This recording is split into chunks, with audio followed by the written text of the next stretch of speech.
Please rise for the pledge. I pledge Allegiance to the flag of the United States of America and to the republic for which it stands, one nation, under God, indivisible, with liberty and justice for all. Roll call, please, Sherry. Ermeling, Here. Feeney, Here. Maloney, Here. Sparks, Here.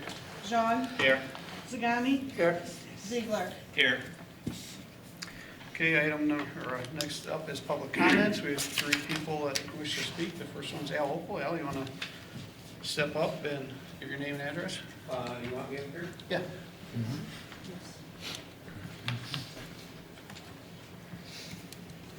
Name's Alan Opal, and I'm the chairman of the Town of Red Mountain, and also the chairman of the board of directors of the Safer Fire District. I'm appearing in front of you to ask that you reconsider the appointment in front of you for the Safer Fire District. And I have reasons for that. In the past, he has a history of shown a pattern of open hostility directed at the Safer management and made unfounded accusations. He was a main player in undermining programs and staff of Safer, and therefore, I think there's a lack of credibility.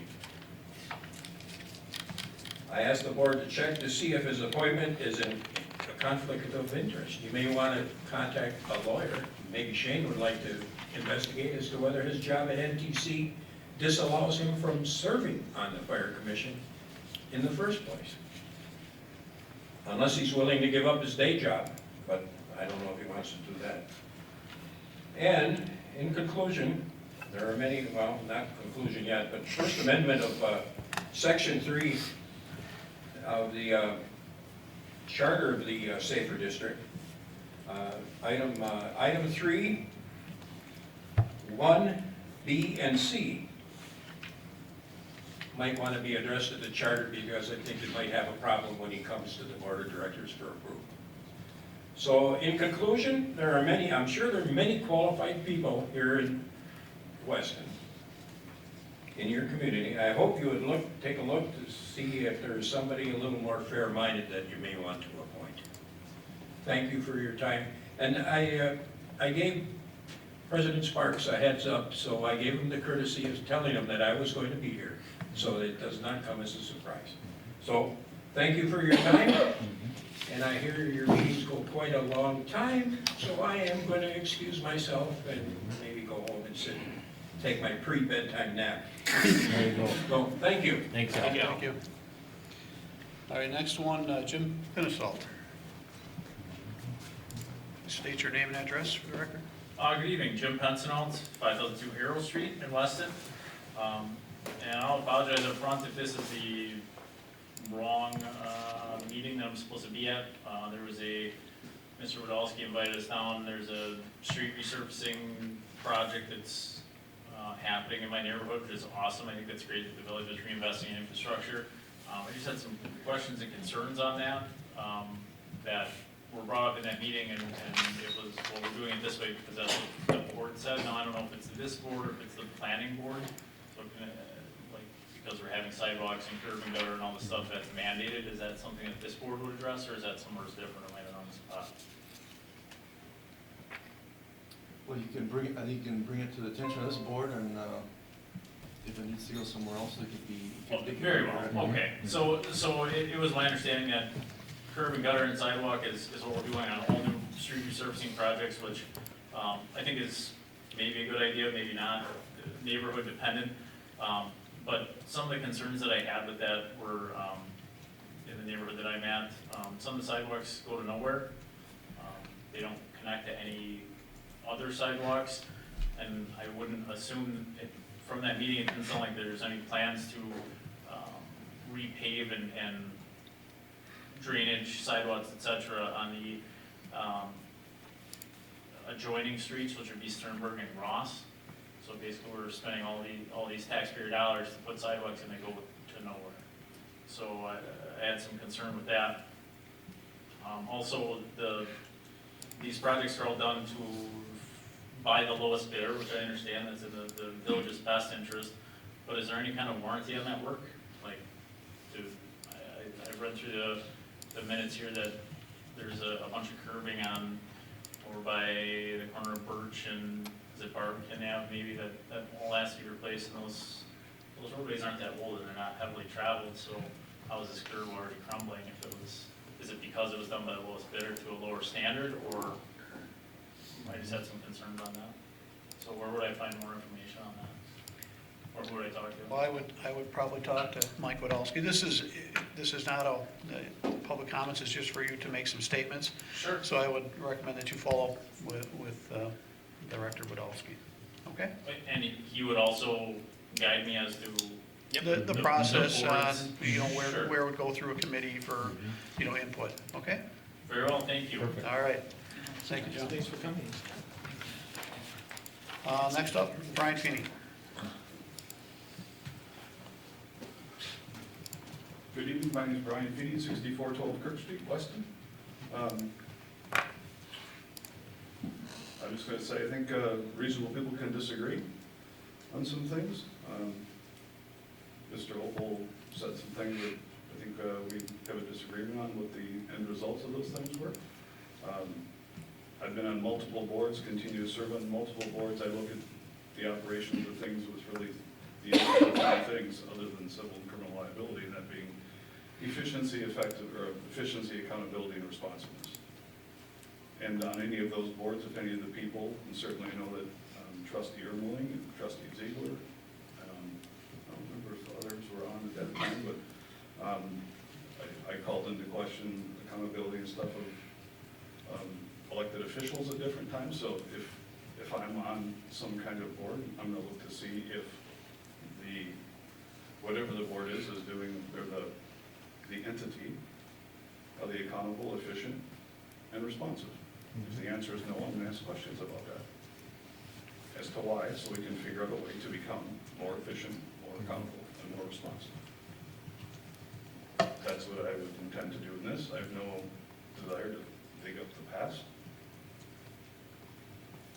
I would simply look to make sure that things are being done accountable, responsive, and efficient. Thank you. Thanks, Brian. Thank you, Brian.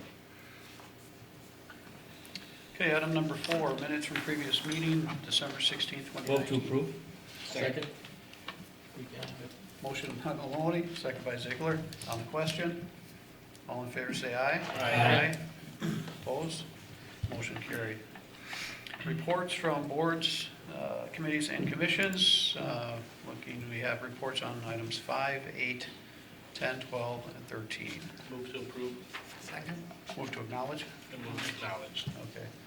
Motion by Jong, second by Ermeling. On the question, all in favor say aye. Aye. Aye. Opposed? Motion carried. Reports from department. Number 17, administrator. Keith.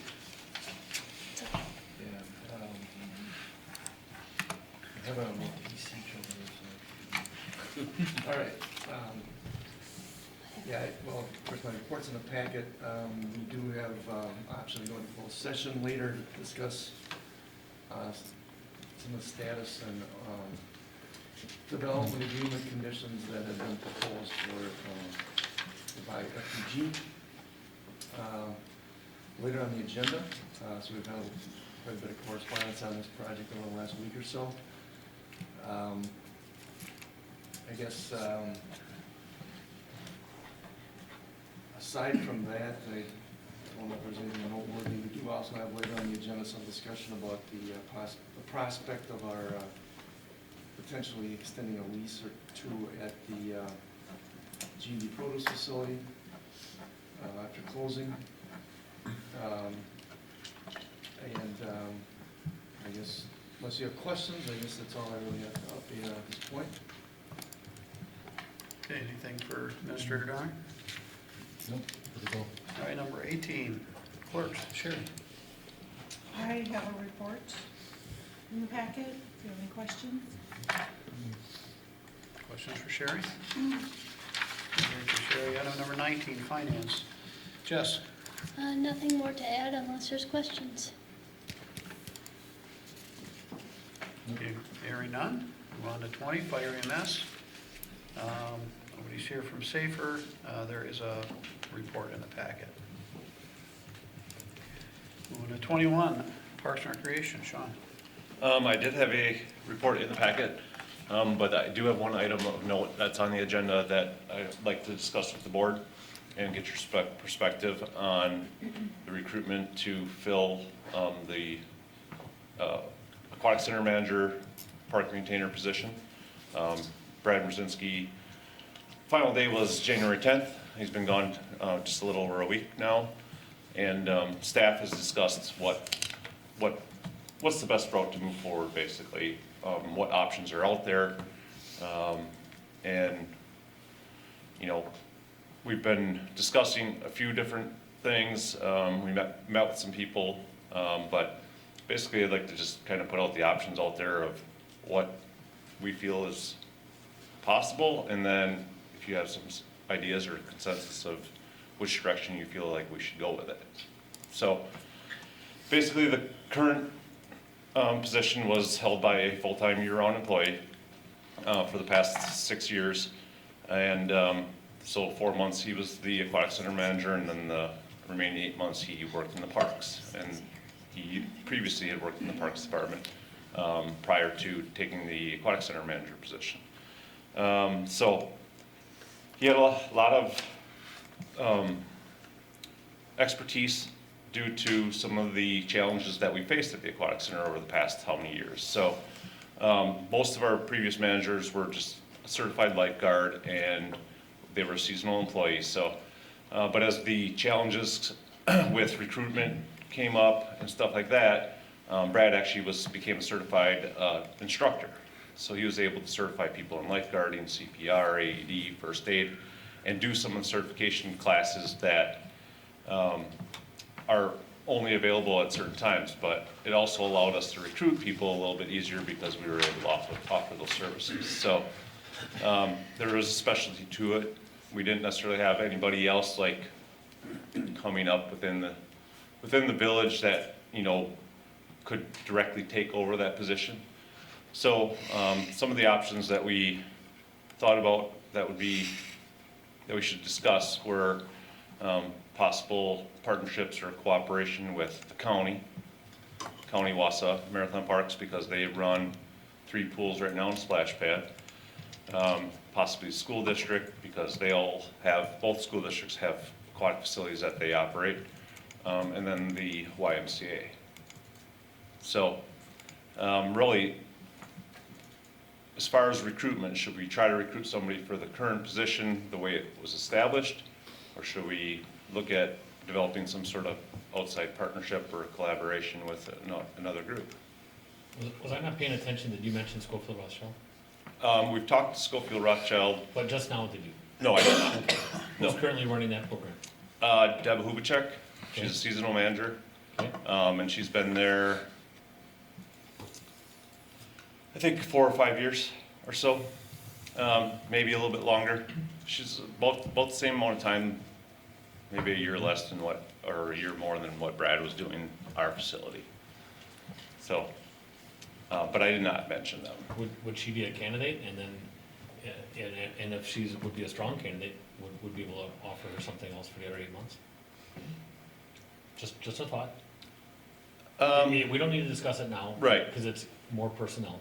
Right. But I didn't think I heard it, so we had talked about maybe joining the management of the pools at our meeting in December, or late November, I thought, with other communities around here. Yeah, And I just and thought we, that and might be a we, actually, she was the pool manager back when we initially started the Okay. joint pool pass with Okay. Rothschild. And, so, they were investigating having a full-time employee manage too, due to their struggles with a seasonal manager, because they're not always there. They Right. literally come in for that short amount of time, and then other village staff are gonna have to do a lot of the other outside work. So, Brad, during the off-season, did the recruitment part of it, the interviews, the hiring, So he's been doing that. He's taken a lot of that off of other people's plates. Also, like filling out paperwork, the NeoGov system, when we're onboarding employees, that's something that he did a lot of the front end work on it, getting them onboarded. Obviously then, just communication between departments, he knew where to go for certain issues, certain problems. I mean, working with software with Nate, finance with Jess and Jenna. So having a full-time person in there, obviously, there's a huge advantages to it just for communication purposes. How else did he fill in those 8 months over the winter and stuff? What did he do during the? Well, you said parks and stuff. Yeah, What- so prior to managing, he had done parks for the past almost 11 years, exclusively year-round. But during those 8 months, then he followed streets, Oh, okay. yeah. So he's got a CDL and all that too? Yeah, yeah. Oh, okay. Well, okay. Well, his original role was as a maintainer. Correct. And he advanced into more of the operator class, but then he also took on the aquatic center role. So, yeah, I think he's one of those people we have, and we seem to have a number of them that wear many hats and are able to do a lot Very of different things, a flexible. lot of versatility. And so I'm not sure we're gonna be able to replace it in kind. I think we'll look at all options is really the message. I guess we just wanna make sure that that the board here is encouraging for us to, certainly I think for the partnership aspects, looking at the county and other avenues. I think this is maybe more of a detailed discussion at HR. Well, I thought I had heard that it got brought up between the communities on possible, maybe they were looking at Brad helping theirs, I don't know. Well, we had met, yeah, and back several years ago, or a few years ago, we actually met with Rothschild and talked about us taking over the management and facility maintenance of their pool. Just because they don't have a full-time department that takes care of the pool itself. And they were struggling with their seasonal manager, so. But I think we were talking about it like the year after Brad started managing. And, I guess between their manager and their board, the board was wanting to go one direction, and then the employees kind of put a little stop to the whole process, so it kind of fell apart, of trying to do something like that at that time, so. Well, in my opinion, my one-person opinion, I think we should keep in mind that now that this is vacant, that we can kind of make this or mold this to whatever we want, and I think we should at least let the two communities know that we're in this position, that maybe we can work together. And, I don't know how strong their whole program is. Maybe it starts with you. That you run it all, and then get some other employees to do other things. I don't know. I just think now's the time to talk a little bit, at least feel where they are, and see if that works, and if it doesn't, then we gotta go in a different direction. Yeah, and Keith and I met with the county Thought already. you did? Yeah. We already met with the county about a week and a half ago, a little over a week ago. We have a meeting scheduled with the YMCA on the 30th of this month.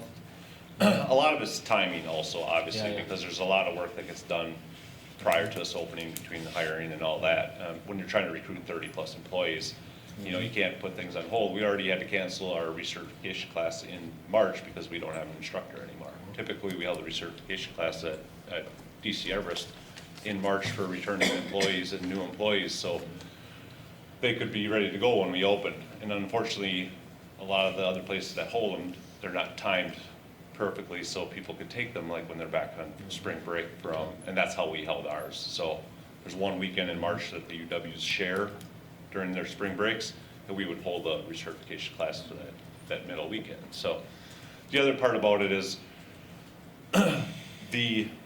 obviously doing business with anybody else, there's gonna be a cost involved in it. So, potentially there's gonna be a vacant position that's gonna be left vacant because we'll have to pay somebody to help us out or however this works out.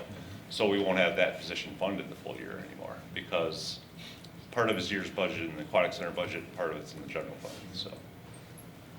There was nothing in the county that looked promising at all, or? Well, the county we're gonna be meeting with again.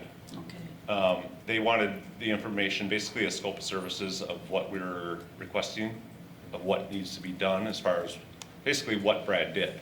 So That information was sent to them last Wednesday, and I did correspond with Jamie Polly on Friday again. She hadn't had a chance to look at it yet, but she said she was gonna take a look at it right away on Friday, and so hopefully hear back from her this week yet, because they understand that the timing is, you know, we have to move quickly with it. So they've talked to their recreation superintendent, Karen Powers. She's the one that runs, kind of oversees all their staffing and stuff for their pools. So I expect to hear from her and probably end up meeting again soon, this week or, you know, next week.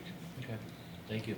All right, thanks, Sean. I think the board has kind of expressed their desire to have, you know, consolidations and cooperative efforts wherever we can, so let us run it through proper committees when it gets to that point to keep us informed on how it goes, on progress. Question for Keith or Michael. Is this make your public work short-handed in winter time then? Well, we're gonna lose some amount of capacity there. I think that's another part of this whole discussion, that, you know, we're gonna have to resolve how we plug that hole.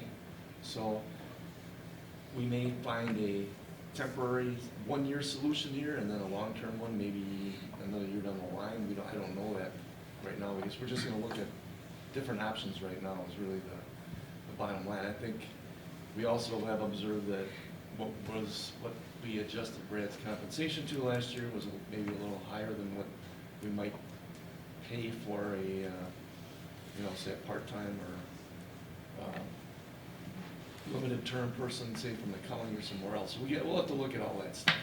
So we just want to make sure we're on the right track here, I guess, in terms of looking at the different options. All right, thank you. Okay, item number 22, planning and development. Jen, anything to add to your report?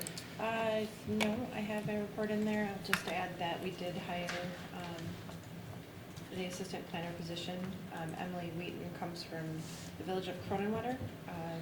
She was their planning technician. She'll start on Monday. That's fantastic. Yeah, That is she's a really good awesome. hire.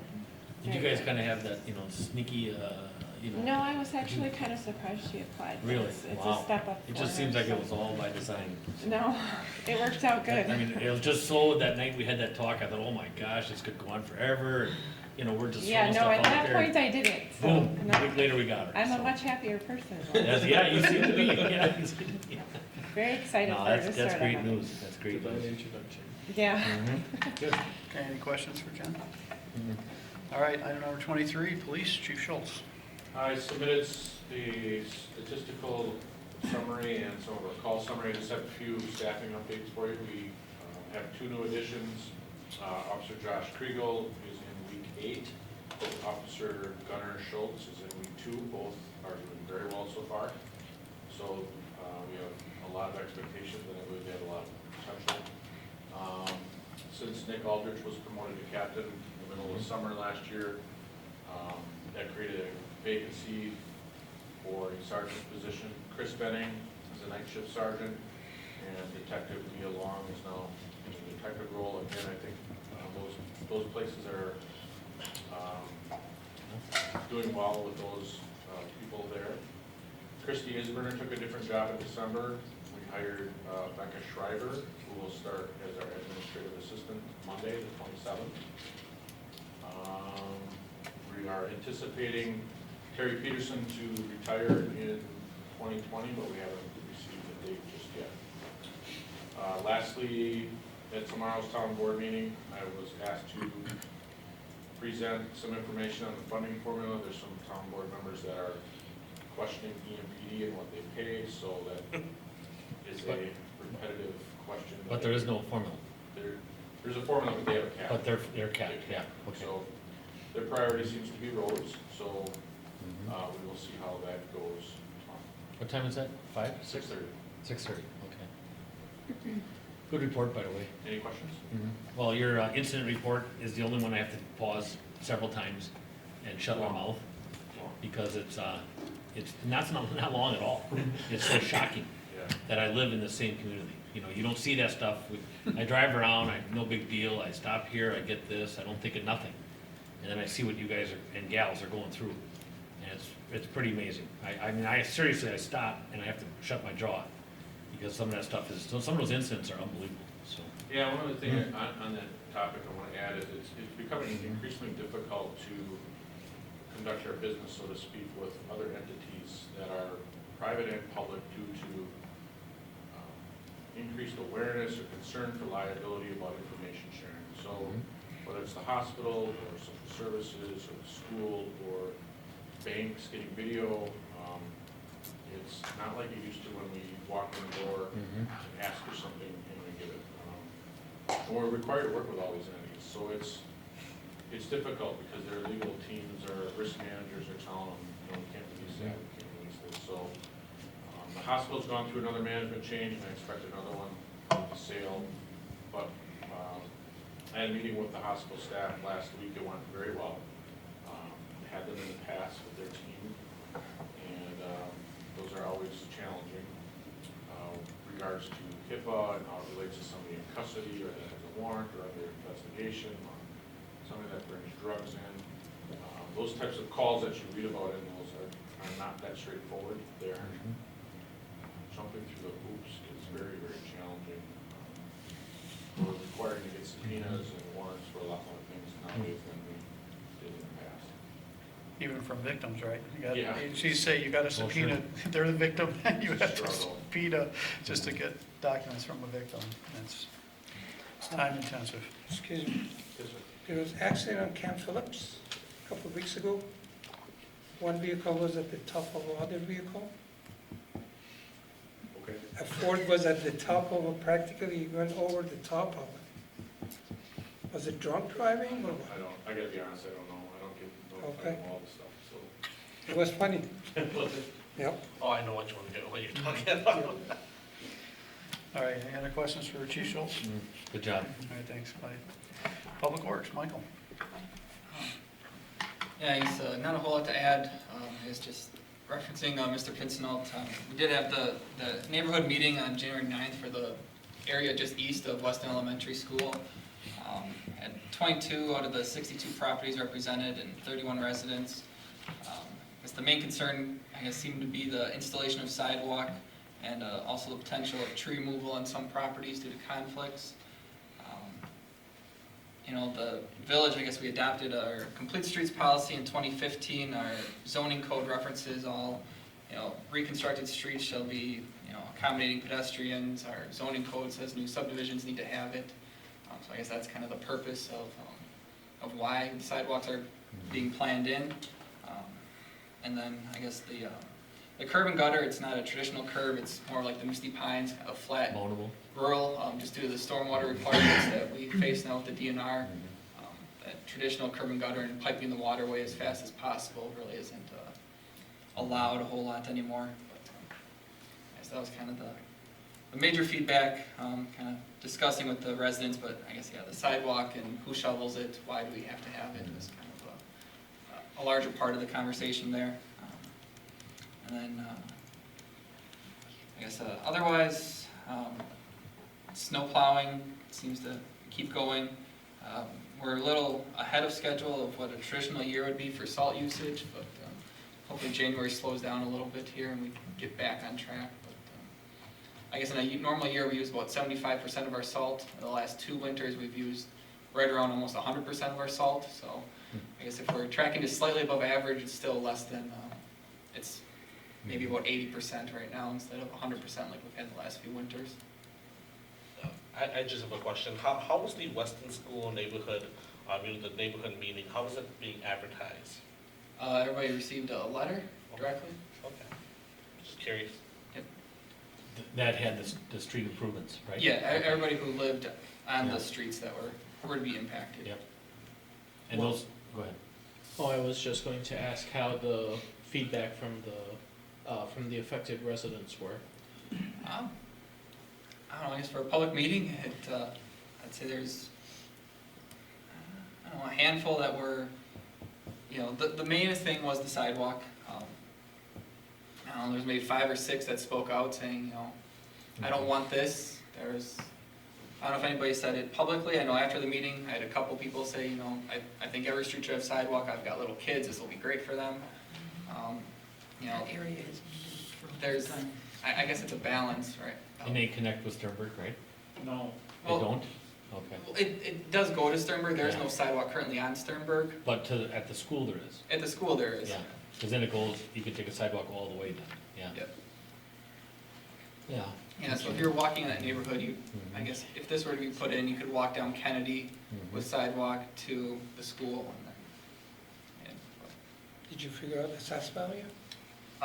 not yet, so the only assessment based on our special assessment ordinance really will be for the driveway approaches, which I figure probably about $1,200, $1,500 per property. Whereas in a past project where it's full curb and gutter and we would assess for roads, it was usually in the range of about $7,000 to $8,000 per property. So this is about a fifth of what a traditional street reconstruction assessment would be. So that's all going just to general? The curb and everything in the street? Yeah, so Sidewalks too? So it's a flat curb, Yeah. so it's Right, essentially a paved shoulder. yeah. So how they pay for that? How many years? Our special assessment ordinance gives them 5 years unless it's moved, Under it's taxes. changed by the board. Yeah, that's what I did. Yep. I was closer to that $7,000 range. Yeah. Back in the 91. All right, anything else from Michael? Okay, public technology, Nate. Obviously had a very brief report, didn't have a ton to share with you, I guess. I missed it, it was so brief. I'll have to reread it again. We'll take you on. Okay. I didn't know a lot of content that I thought you might find interesting. It was probably mostly boring, nerdy stuff, so. So other than that, if you have any questions. Okay, thanks, Nate. Item number 26, looking to acknowledge December 2019 building permits. Move to acknowledge. Second. Motion by Zagami, second by Sean. On the question, all in favor say aye. Aye. Opposed? Motion carried. Consent agenda. Item number 27, is there anything anyone would like to pull out of the consent for discussion? And if not, I'll be looking for motion for items 28 to 31. Move to approve. Second. Motion by Jean, second by Feeny. That was Nate Feeny. On the question, all in favor say aye. Aye. Opposed? Motion carried. Item number 34, ordinance number 20-001 to approve the rezoning of 3.87 acre parcels of land from single-family residential small lot to multifamily residential located at 5420, 5506, and 5510 Willow Street, south of Schofield Ave. Move to approve. Second. Motion by Maloney, second by Feeny. On the question? I was just kind of wondering, is there anyone that's really upset by apartments going up in that? There were a few people that spoke at the hearing. The actual condo association next door spoke about it. They kept calling it commercial instead of residential, so some of it's the stigma behind multifamily. Like for them, they didn't realize that they were a form of multifamily. A lot of questions on stormwater. Yeah, I a lot think of a it lot of was questions more pertaining more to stormwater. change. Just because they're vacant now, and what's the view, what's the height, you know, that's the stuff I read. I missed the meeting, but that's what I saw in the. Yeah, I just there's some kinda wondered, drainage, sometimes you get, some. drainage issues there, so they were Mhm. concerned about that. So we Mhm. explained it all, whatever There would is get multifamily proposed. in that area. Yes. Yeah, There's a there, condos directly north, and there, people from the condo association gave a document, and I think part of it is they don't know what exactly It's it gonna will look look like like, that. because we don't have a plan yet, this is just simply the rezone. Okay, but that is all gonna be handled Mhm. according to what the Mhm. residents in the area So like. stormwater issues, water drain off, those are some of the questions. right. Because I So know, he the was- only question I have sometimes is, now that the new law went through, that if you approve the rezone, now correct me if I'm wrong here, but then there isn't restriction, you can't put restrictions that are not that, Well, you can never put restrictions on a rezone anyway, so you can't, you have to look at it for the area, you can't, the word is escaping me right now. Conditional. Conditional rezone. I know we used to be able to, the residents would come in and give some ideas or whatever. and Yeah, kind they of- were more basically concerned about drainage on the street. And a lot of it was the same things that we hear a lot about, like traffic, crime, things like that, that people tend to, when they think about multifamily housing, that's what they Did- think. Did it kind of come down when they said the rent numbers? I mean, once you hear those numbers, at $1,000, $1,200, you Yeah, start well, 'cause realizing, I explained that a lot of the multifamily housing that was going in right now is almost too expensive for everyone. Mhm. It's in that $1,000, $1,200 a rent. And most of those people living in that area probably are not even, they probably don't have a mortgage that is that high. That's it's the oldest area in Weston, so. Yeah. Okay, that was just, I just kind of, I read through the thing, but then I thought, well, okay, usually you can't get it all in a minute. kind of. It was more site plan Okay. issues than, that they didn't quite understand, because they've got some drainage problems on that street. Yeah, yeah. Thank you. Okay, anything else on the question? We have a motion, a second. All in favor, say aye. Aye. Opposed? Motion carried. Item number 35, unfinished business, proposed sports complex, the former Mashuda property and a driving range. I actually asked Keith to put this on the agenda so we could have some discussion, and I see Keith had handed out some of the finances in regard to those two properties. This originated kind of from planning on Jen's, upcoming project list. Since the county, originally we had looked at trying to put a sports complex together with the indoor event center that they were looking at from a countywide perspective. But it's not going to be included with this. So there hasn't been any support from other communities to chime in and try and put this together. And looking at kind of where we're at, when we looked at that project, it definitely was not going to cash flow. The price range for putting the sports complex together was anywhere from around 12 to 14 million, based on some of the discussions that were had. And if I remember correctly, the ongoing costs just to keep up the maintenance were around 160, 170,000 a year. Obviously, we can't afford that in the village. I don't think the taxpayers are going to want to foot the bill for 12 to 14 million. We're also looking at trying to replace a municipal facility, and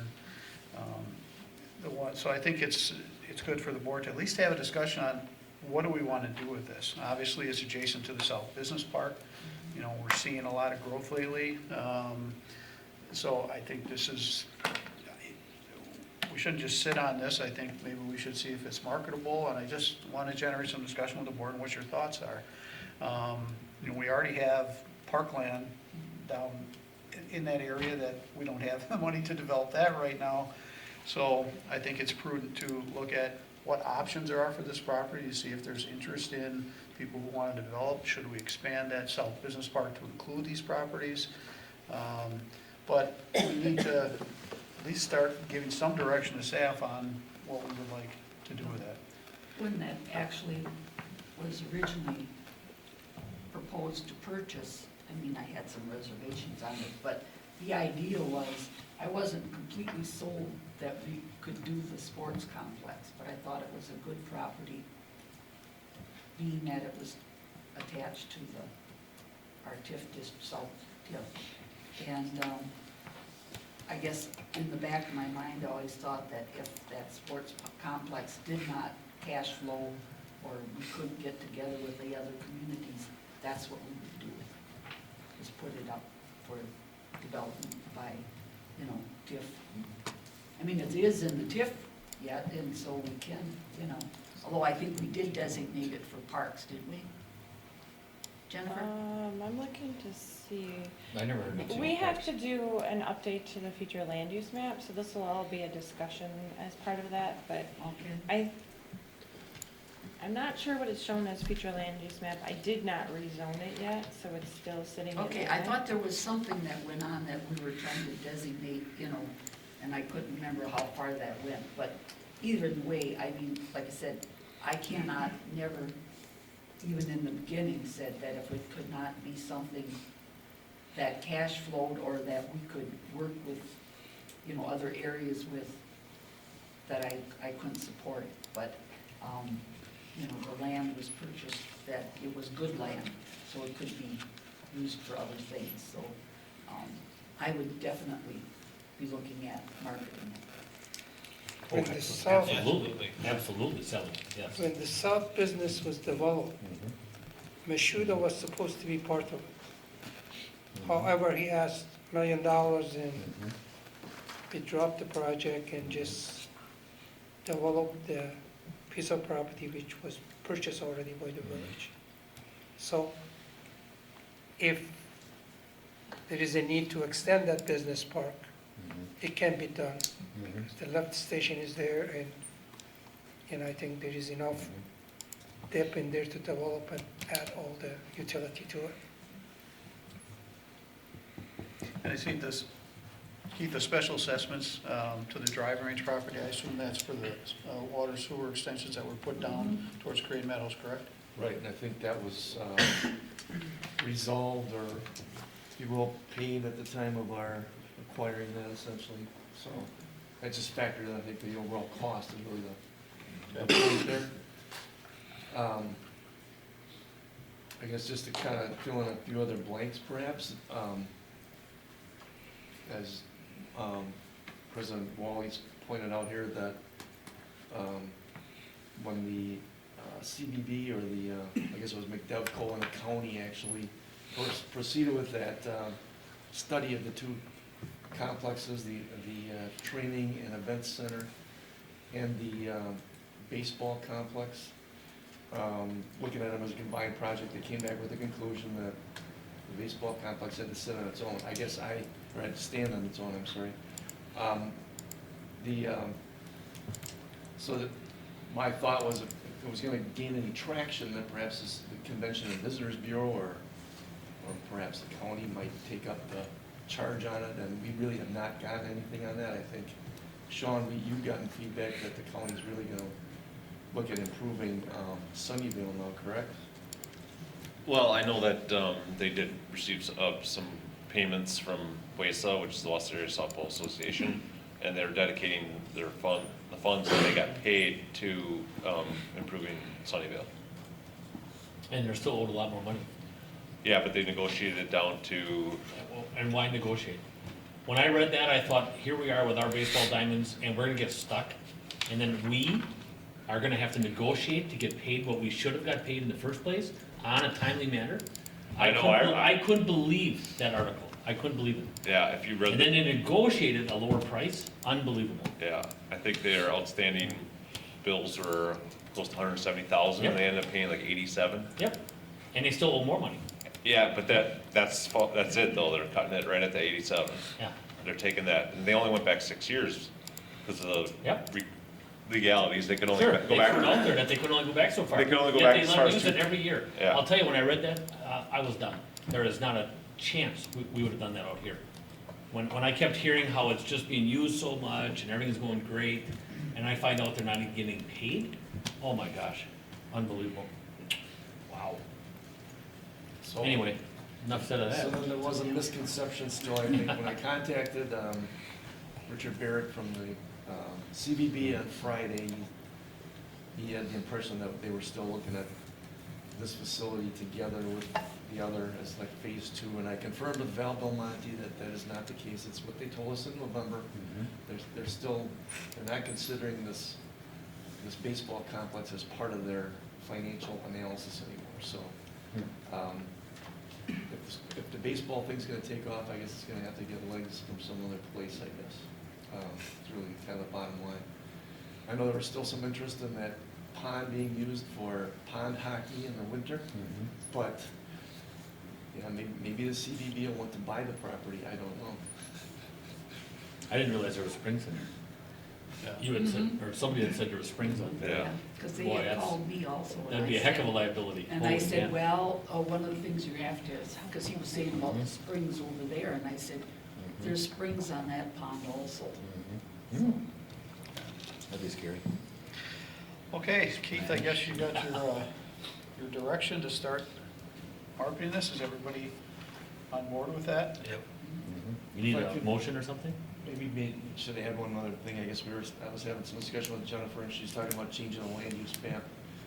We've talked at Plan Commission about a corridor study on Weston Avenue, and as we go into that effort, there may be some directive or direction that maybe, we may understand better whether it's, somebody needs a large parcel, or whether it should be, developed with a street through it or something like that, so we could explore that as part of that effort. Otherwise, we could contact a broker or two, I suppose, and see, if they have any idea what's really being sought for property as well. So I'm not sure what the right direction is. I guess we can talk it over and maybe report back at next meeting or something as to what we may think is the best route to go. I guess I wouldn't really be big on getting representation for that and paying a fee unless we push that fee on top of the selling price. I can just add it to the other marketing materials for the few lots that we have in there. We can do an update to the map that we have available and just kind of leave it until, it's nice if somebody comes in wanting a big piece of land. Right. It's always kind of been in the back of my mind if somebody did want a big piece of land. We can just add it to what we already do so that people Yeah. know. It was my understanding at this purchase price, I'm looking on this piece of paper, that was gonna be purchased privately for a lot less. And then, the village came in and paid that larger amount. So I don't know if we're gonna be able to recover that. Yep. We'll have to see. We'll have to see what happens. Well, I don't see, why don't we, obviously you can market it through your channels, but why doesn't the village just put up for sale by the Village of Weston? Yeah. I don't think we need to go through a realtor and pay a 6% commission. Yeah. You've got an attorney that'll draft up any documents if somebody comes forward. Right. Keep buying land left and right. We have a sign up there already, so. And I think it'd be nice if they knew there was a big lot. Okay, good to go. All right. Got enough for marching orders, Keith? Yes, I think so, thank you. Okay.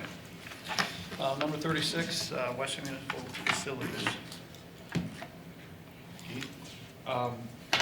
So I just wanted to confirm here, I guess, the closing for the purchase at the G&B Produce lot would be scheduled for March 30th, I think is the date. Anyway, there are 2 tenants there. At the time I talked about this, I didn't know if there was any interest in us allowing the leases to go any longer. I don't think the tenants are really expecting that. Although, as I indicated in an email following my report, the one tenant, the Arctic Glacier Ice, I guess it is, said they're prepared to leave, but they may have some delay in receiving some refrigeration equipment that they're supposed to get for their new location.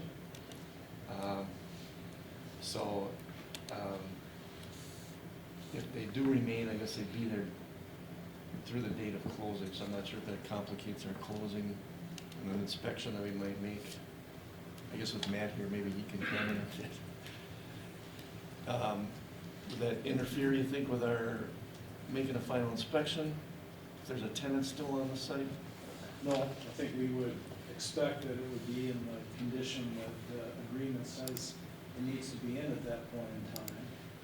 But if we don't have any plans on developing it right away, it might be to our best interest to keep a tenant in for a while longer. You know where they're relocating to? Where he's looking? Did he divulge where he's relocating? I thought he said it was somewhere in Wausau, but he needed to get some concrete work done as well. So that is the other issue that came up was on the refrigerant that's in the system. And His lease requires him to keep that system full and leave it, I guess, at the end of the term, from what I can understand here. But our purchase agreement only indicated that we wanted to, that they could leave the furniture. All the other hazardous materials are supposed to leave, so I don't know if we need to look into detail on that. I know you mentioned, Trustee Well, Maloney had mentioned that refrigerant might have some value. The refrigerant can be recovered. So, and there's a gentleman that's right in our town that could go and just inspect it and tell us the quantity and what the value is, because it can be recovered, and that is extremely valuable. I don't know, there's 3 kinds of refrigerant used, and, I mean, if we have a leak, it could cost us 20 grand. Just on a weekend. It's unbelievable. I mean, we buy market conditions, we buy ahead, we'll buy a year's supply sometimes, just a thought that we may have a leakage, so, when the price is down. So, I mean, if somebody wants that to happen, I can give you the person to go, and he works for a reputable company out of Milwaukee and Green Bay, and he can go over there and just check it, and I'm pretty darn sure he'd do it for free. So, he's got a pretty big customer in what I do, so. And he's lives in our community, so Okay. he should do it for us. So just let me know, and I can give you the contact, and you can talk to him, so. I don't have to Okay. get involved if you don't want me to. Okay, anything else on the G&B closing? Well, no, it's just to know that we are not interested in extending the lease. Is that true? Yeah, and some of the stuff I've seen from Attorney Eady is on some of the piles of dirt from the other group. Is that all settled now, do we believe? Well, the agreement says it all has to be removed before Right, closing. right, So okay. that's why our inspection's gonna be important, and we're not gonna Okay. close until the property's in the Yep. condition that they agreed. But I mean, I'm sure other staff has been out there, but I've been around the whole thing, and there's stuff east, west, north, south, all over, except on the glacier side, but then he's got a lot of older trucks out there too, so. Well, Yeah. TDS has their equipment out there too, I don't know. Oh, they do too now? That's getting removed. Okay. Yeah, they've been renting room for this project, and Okay, so a lot of that equipment is TDS. I okay. think it's a subcontractor for TDS, and they're making arrangements to have a lease at the old Schofield Auto Building, Oh, as I okay. understand. Okay. So, Okay, next item is a contract with CUNY Architects for design and construction services. okay, so I just gave you some background, including the minutes from our previous discussion on this back in November. So we've looked at the former contract, Attorney Eady's looked it over, and he and I need to still follow up to, I guess, give him feedback in terms of what we hear from CUNY. So we've provided CUNY Matt's comments on that contract, so they've been reviewing that. They did not give me their feedback today yet, so I'm thinking we'll have this ready for our February 3rd meeting in terms of having a final formal contract. The other thing we did receive today from John was a updated schedule. I think you had asked, Wally, you had asked about a schedule in terms of the Public safety building, yeah, because they've done the design stuff already. So, the contract that we would propose to have is, they were trying to cover both projects with one contract, and I guess we're still on board with that philosophy, or do you want to have separate contracts? I guess what is most economically Well, advantageous. I don't for think it's the gonna village. the economics aren't gonna matter, it's just a matter of having separate contracts, I Right, think. just extra work for us. Managing 2 contracts, I think is 1 contract is good. Does one move the public safety faster? Um, Is our facility on GB gonna, or I should say, should the municipal center is that process gonna take a little bit, so we could be moving forward on the public safety? Well, I guess any contractor we have with CUNY would have them go forward with the work on both. They just have a different schedule for the 2 pieces. or we can have them do separate contracts. I guess it's He should It's your make sure he pleasure. keep the cost separate, billing separate. When he bill it, then we know what he's billing for. So we can have them split it. Again, I don't, the economics aren't gonna be any different because they're doing the construction in separate timeframes. And that, Maybe we're better off just keep a separate contract. okay, so that's what we'll have. If we got an in issue, place. we can deal with it separately. Okay, Yep. and I don't know, can we put up the schedules that were provided by community in the supplemental folder? In Nate the- has it. Nate has So you might have that, okay. It's in the folder, Nate. When will the timing be appropriate that in the, bringing in vendors and bringing in construction stuff, that we could recommend local? You know, like if there was any exhaust and stuff that we would use green tech. If there's any wall components we could, I mean, looking at that laser thing the other night, that was pretty intense. That's So- part of his design. We can That, talk to so I mean, them. so You that's, should that's, design it that's for- well done. Okay. Right. I just think the community would enjoy No, I having agree with you. I their think, product there. actually, I think those are, if you use it as an accent on the building, Yes, it not the really whole make a thing, nice just statement. accents, yep. Right. You know, air removal, Green Heck knows how to do that, so, okay, just a thought. Yeah, I think we should just talk to him and let him Yep. know what we want. Okay. That's it. Good. So John put the schedule together on the basis of how can this be done as quickly as possible? So I talked to trustee Zagami earlier today, since we had talked about the contract. We want to do this right, we want to do the public relations on the front end of the work, particularly for a new facility, and I know there's some other meetings we want to have yet with partnerships. So I guess the question was whether we want to try to get ready for any kind of construction in 2020, or assume that we're going to do that in 2021 as a goal. I guess my thought is that we would just be planning for a 2021 construction start. And then, For the municipal facility. correct. Yeah. And then, next page, I think, is the, But we'd be doing a lot of pre-work this year, right. a tremendous I amount, was just okay. gonna say, I hope we're getting Yeah, okay. things going, because prices are just gonna keep going up. Mhm. And we gotta get the people involved, and I guess, I would think we should be doing something, maybe not putting the shovel in the dirt, but. Well, we got a lot of just work to keep do there, just pushing it. demolishing too. Yeah, So, but a lot of the pre-work can be done so that we are ready for the 2021 season and get the people we want, you know? I just have a couple of questions as it relates to the safety building. I guess if Keith's a point of contact, just make sure I'm really updated on a timeline where I have a contact as it relates to specifically our evidence room.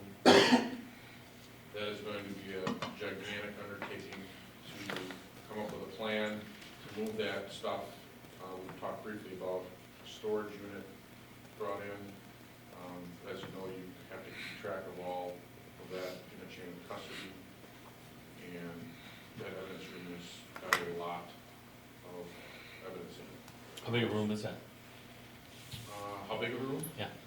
Oh, boy. Quarter of this room. A quarter only of this room? So a semi would work? Probably a third. A semi, a trailer? Yeah. Okay. It would. I can find one for you if you need one. Okay.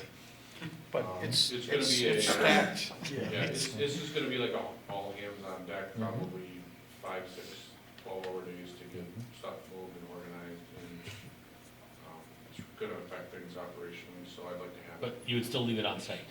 Yes. So you could put the back And the door way by this the is door and designed, I then mean, put it out in the. Yeah, we could go through the fire department, the way the layout is, and it'll work well, it's just gonna take a while to plan and make sure it's done accordingly. So The other that- question, go ahead. Go ahead, I'm sorry. The other question I have is it comes to, I'm not up to date on, what's been budgeted, what's exactly all been planned. There has been a few things that we've talked about at the department. If I'm looking at maybe expanding our meeting room and taking out a concrete wall. We did have a bid for the front office to take out a concrete wall.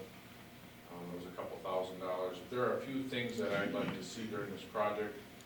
I guess I don't know how the process works or the approval works, if there's things that I can discuss, if it's within budget or how the budget works. Key coding would be in there with the evidence room, with key cards. I'm not sure how much of that was discussed with them at the front end, but there's, so if you look at the schedule here, I guess, you know, the process would be to get 35% construction documents complete by February 20th, 65 by March, with a bid. He's got two bidding dates here, I'm not sure what the two are, but to be ready for an April bid advertisement, and then bids due on April 21st. So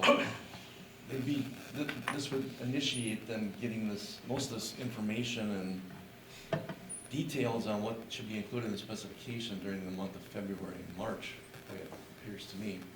Okay. So, I guess my overall question is if, you know, we get the bids and I look at the map and there's maybe some tweaks or changes, or further ideas kind of midstream, you know, in the grand scheme of things, I think it'd be a couple concrete walls or something and a couple $1,000 in the big picture. Do I ask them to look at that and bring it back to this board, or have side conversations, or I'm not sure how the bidding and what is all. that's just part, I think, of their design. We want to get everything, we want to get the things addressed that need to be taken care of. To say what it's gonna mean in terms of the impact of the whole project, I think it's way too early to know that. You really don't know until the bids are opened, or even until the project's done, for that matter. But to get some of the ideas into him, we're looking in February. Right. So that's when you should have some contact with what you see is the finished product. I mean, we waited long enough for this, so yeah. Yeah, I would say, so who is that contact person for Clay? Is it John? It's probably more gonna be, John will coordinate somebody to come, and they'll be making more site visits and. I know he's poked around a couple times, I've missed him, but I guess I didn't, I don't know what. I was gonna say, aren't they drawn of using a plan? I mean, drawing a draft and putting ideas in, so you know what you got. If you gotta move a wall, it should be in there. I mean, I guess I'm kind of like, why aren't? Yeah. Either Michael or I can follow up with them. We have discussed some of the things, in some of our meetings. It's been a while since we met with John. You know how it goes in a construction project, you're looking at one thing and you talk about another, and I don't know how much input I have or what is budgeted as far as this. I understand what you're, I get, his question is where are those change orders gonna be? I mean, are those change orders gonna be, are we gonna be notified every week? Are you gonna notify us every couple weeks? Because I think that's, if we're changing the documents, and this is kind of fluid, so it's gonna keep moving until it's finally clamped down. And, I mean, he can't be expected just to talk to John. That doesn't, I mean, where's the approval in getting this to happen? You know what I'm saying? So maybe you and Michael have to be in the middle of it, but then somehow, is it the board? Or is it planning, or what is it? He's gonna have a weekly meeting. Okay, Any change order gotta go to that meeting, get to the director of public work, get to the administrator. okay, Then they can analyze it, look at the cost of it, and bring it back to the board for approval. okay. I thought we were working with the police department to get the design, so there should be all the change, or, I mean, some, you always have some, but I would think basically the basic plan should be. Yeah, the dimensions and size, but. Yeah, no, but what you want it done, if you wanna move it a wall, or if you, I mean, that all should be taught so that they know what they're bidding. Those change orders, amazingly, are frequent. And it just is. Everything I've ever been part of, change orders are all the time. And to the point that if you don't write them down and keep track of them, you're gonna be very surprised at the end. Yeah, so I'm really unfamiliar with a project to this scale. I don't know how the process works, so I'd like to have input, but I don't want to overstep my bounds either, and want to do what the board has planned and expected, but I guess I'll just do my best to keep communicating my thoughts and recognize that's unfair. So we're still at a very preliminary level of this. I mean, so there's a chance right now, I guess, to incorporate, if there's some detail that needs to be included, And that details that's what gets resolved here in the next stages. You're better off to meet with him and discuss all this and make sure he has it on his plan. If he has to change it, let's do it now. Yeah. We always pay extra for change orders. And there is no ifs or buts in there. Then because we are at the stage, well, we can't pay him, and who's gonna do it? So we gotta pay him to do it. But you're better off to discuss all this with the architect, whatever you have in mind. Okay, And if he has to change his plan, so let it be a big deal. Do it. okay. So who's the primary contact with John? Is it you or Michael? John, we'll probably have Michael working with him on that. Can you just, Michael, Yeah, just we'll set up touch a base meeting with with Clay John and, Yeah, it's been a while since I've met with him. Yeah. There, you know, as you build these things, but there's a lot of, you know, decisions that have to make, even as far as shelving for, and that stuff gets expensive, you know, and I'm not sure exactly what the budget is or what's been approved, and I don't wanna add on without having approval or, All those goes in there when his number come in, we take a look at it. okay, The bid, when the bid come in, okay. that's the time we can take a look at it and say, okay, Not this, but this. right, we can do that. You always can do that, yes. okay, anything else on 36? No, I think we're covered, thank you. Okay. All right, new business, item number 37, streetlight policy. Yeah, I want one. Oh, I'm sorry. I was just thinking out loud. If there's any question, it was just updating the policy to reference the Public Works Committee instead of the Public Safety Committee. Otherwise, it is what the village has been using for the past 20 years or so. Motion to approve. Second. Motion by Ermeling, second by Maloney. On the question, all in favor say aye. Aye. Opposed? Motion carried. Item number 38, deny operator license for Wesley Collier. So move. Second. Motion by Maloney and second by Feeney. On the question, all in favor say aye. Aye. Opposed? Motion carried. Item number 39, deny operator license for Tina Trelka. So move. Second. Motion by Maloney, second by Feeney. On the question, all in favor say aye. Aye. Opposed? Motion carried. Item number 40, appointment of Gail Marshall to the Community Development Authority. Move to approve. Second. Motion by Maloney, Just second by Ziegler. a side note, Gail did call and said she would have came, but she had a commitment tonight, so she would have been here along with Mr. Feeney. Just so you know. Could you just go over her qualifications for the board? Or for the I public? didn't hear the second, Oh, sorry. Oh, yep, John. yeah, John, sorry. Well, Gal's been pretty involved in government. She is the one that came and met. She's been attending CDA meetings. She attended when we had kind of an informal thing going through the TIF Several stuff. times. And she had a contingent with her of residents. And so she's extremely engaged. She's read through basically most of the packets that formed a lot of her questions. So, you know, at first I think she was very critical of some of the, what we've done with TIF and things in the past. So I think people, that's what we need, is people who are really engaged and have some concerns. And I think having her as a skeptic, getting her on the CDA and more involved, I think she will be a great asset. Just a follow-up. I hear you mention a lot about her being engaged, but I guess I didn't really hear about any qualifications. You know, so it's, I guess, just a little bit about her background. Is there any? Does she have any?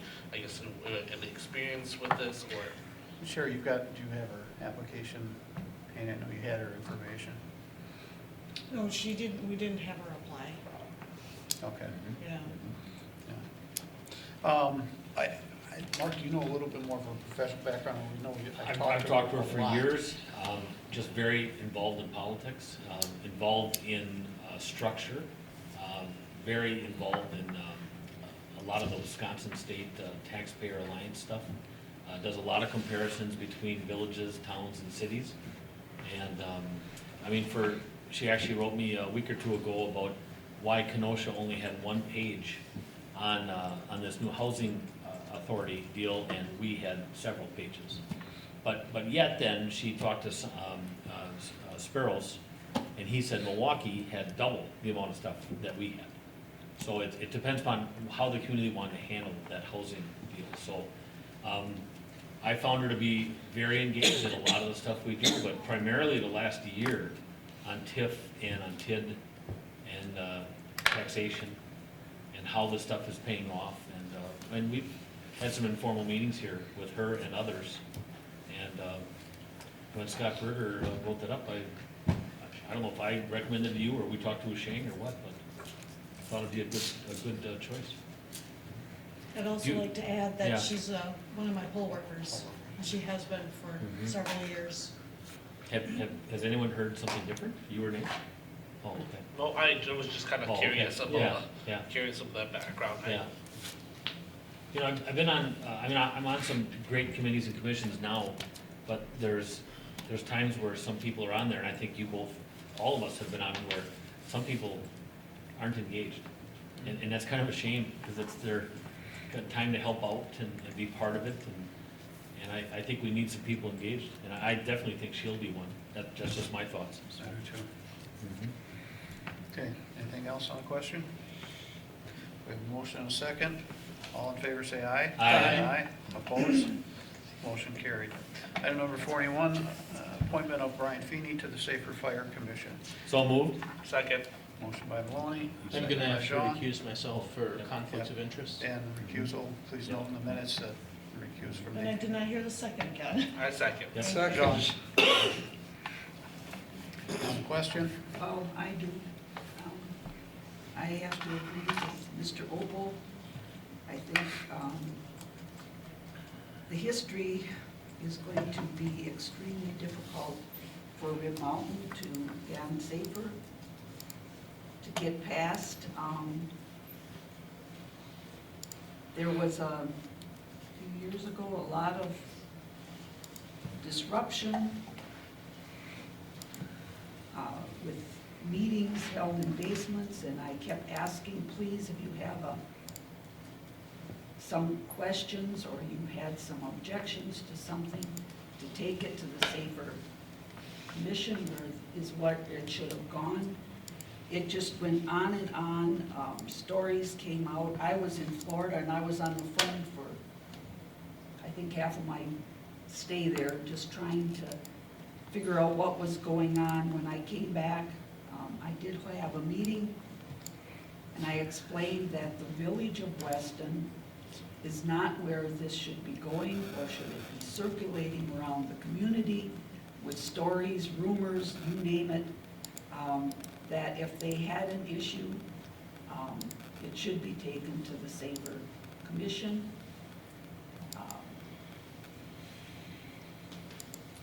Finally, there was a few things that were just plain dropped.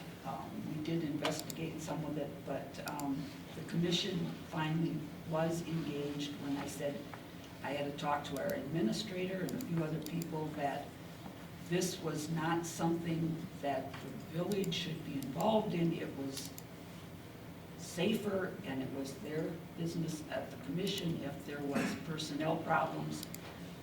What happened in the end is it has created very ill, and there for a while I was being asked how we could be allowing a member of our safety committee to be doing this, and why wasn't it being brought to Safer? It just was a very big mess, and I just think this appointment is just going to create more problems again. Some of the programs that Safer was working on, ultimately I met with North Central Tech. In the end, the compromise was they dropped their programs because they didn't want to get into any more. Who dropped the programs? Safer. Yep, as they should. Well, that's opinion. But anyway, I just feel that this is not going to be a good fix for Safer. I have also a comment. I'm on commissions and committees and on this board, and I have more involvement as a director on Safer than all of that combined. And there's some issues that need to get corrected that have been going on for a long time. I'm not saying that this one individual is gonna fix it all, but I believe it's gonna help. It's gonna move it in the correct direction. And I am completely 100% behind this nomination. And I think it'll help SAFER. I think it'll help it move forward. And I think the past, so some of the stuff I've read is misguided. And I believe SAFER was developed to do everything. To be the power, to be the biggest fire department around here, have the most equipment and all the programs. And I think that was false. I think that was poor design. And I think we have to have a cost measure to what we're doing. And some of the stuff was already being offered by an accredited college, and yet we're gonna double down and do this ourselves. And so I think there's been a ton of headway this year, and I think this move here will be in the good. And I think, I don't know what Al meant when he left, saying that this won't get past the directors? Is that, the directors have a vote on this? Yes. On the SAFERs? Yes. Okay. Well, we'll have to see. I guess me coming out as kind of like an outsider, not being very knowledgeable of the background or the history of between SAFER and everything, but I guess I'm coming from my perspective is I'm coming from how my experience with Mr. Feeney, and I've seen him to be a very credible individual who served on with my time, short time with him on the public safety. He's always one of the individuals that has been asking I guess you can say, the tough questions. And I think I think what we need now more than ever is accountability. And I would be supportive of Mr. Feeney as well, of appointing Mr. Feeney as well to that commission. And this is based off my opinion as not being very well knowledgeable of the background history and everything, but just with my work experience with Mr. Feeney. I think accountability is key, and I think the day and age of SAFER being rubber stamped has got to be over. Those are harsh words, and I know this is public, but we're moving this in the right direction with a positive outcome at the end, and there is no hidden agenda here at all. And the past is the past. I've read the different things that the past president that just resigned as of today, Don. I've read some of the reports. January 4th. Yep, and it's done, so we'll move ahead. I have a couple comments. First, Brian Feeney was on the Public Safety Committee for years, and prior to SAFER being developed, he had that basically served as a quasi role in the Fire Commission. So he's got experience in this when it was Weston Fire Department. One of the things I did when I became president was get rid of the Public Safety Committee because it didn't have the authority that it used to have. Because we have Fire Commission, SAFER Board, and because we have an Everest Metro Joint Finance and a Police Commission, the role that Public Safety Committee traditionally took really didn't apply. And it wasn't fair to the people on the Public Safety Committee, including Mr. Feeney, that he really didn't have a say. So he had that experience, that background in helping run the Weston Fire Department. As far as SAFER, Trustee Maloney and I have been on there since May, and through on the SAFER board. And yeah, there have been a lot of issues. We are working diligently to get through some of the, not only financial, but other issues in regards to structure on SAFER. They haven't followed some of the charter agreements that we've raised at SAFER board meetings. And accountability, absolutely, is what's needed. Now, I am a believer in shared services, and I'm a believer in SAFER. It has to be run right. It has to be accountability. It has to be run in a fiscally responsible manner. And those are what we're looking for. I'm aware of, having read through a summary of the investigation regarding some of this in 2018, I don't think it was properly done. That's my opinion. And sometimes change may be difficult, but I think in the best interest of both our municipalities and all the firemen in SAFER, we need to get a few things fixed and corrected. We were working on the financial stuff through the SAFER board. SAFER board is responsible for the policies and stuff. And the Fire Commission has a very limited role.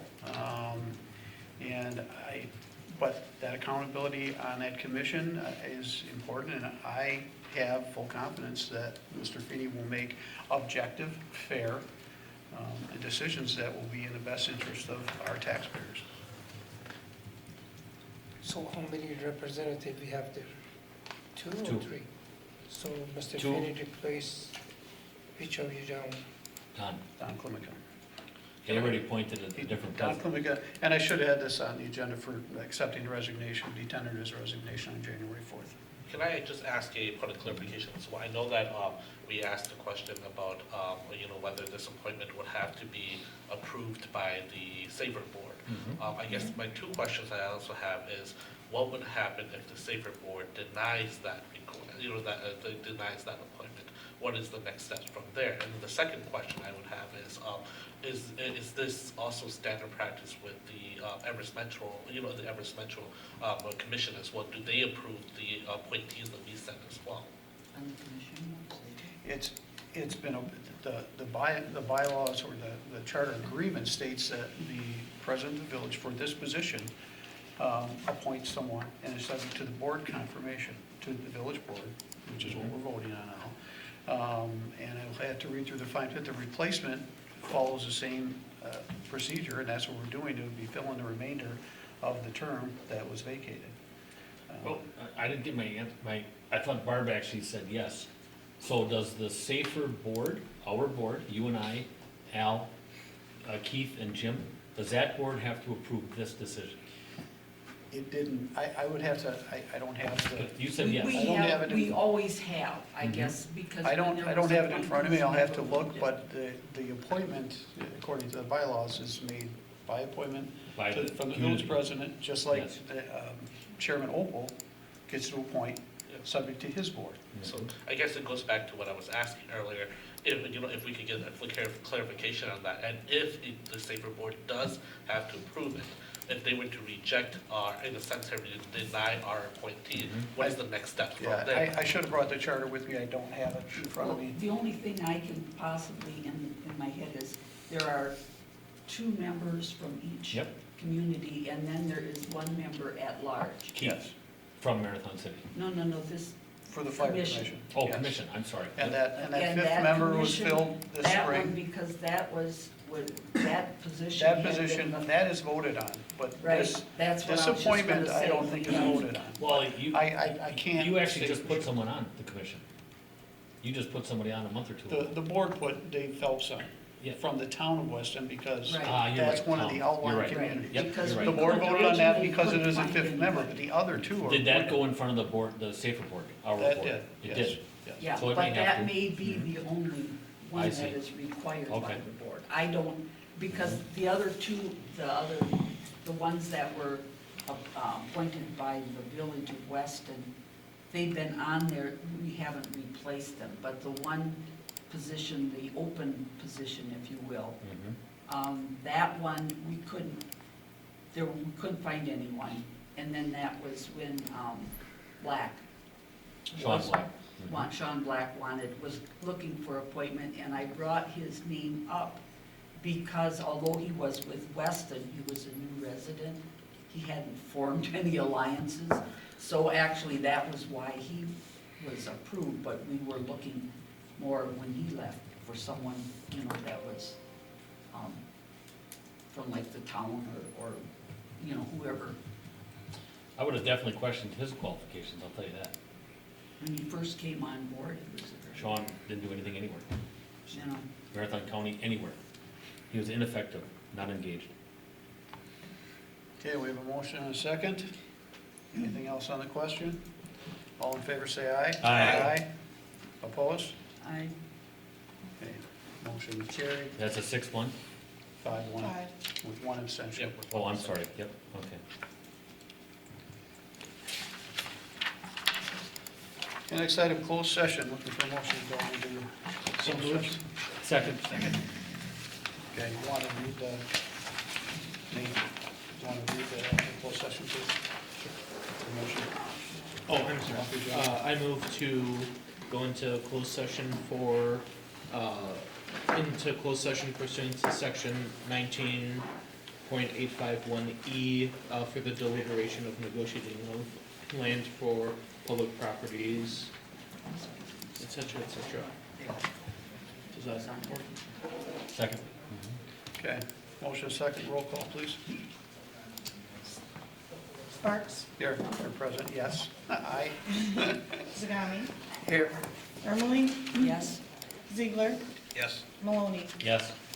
John, Yes. Feeny. Yes. Okay, we're in full session. We'll wait for, get done with the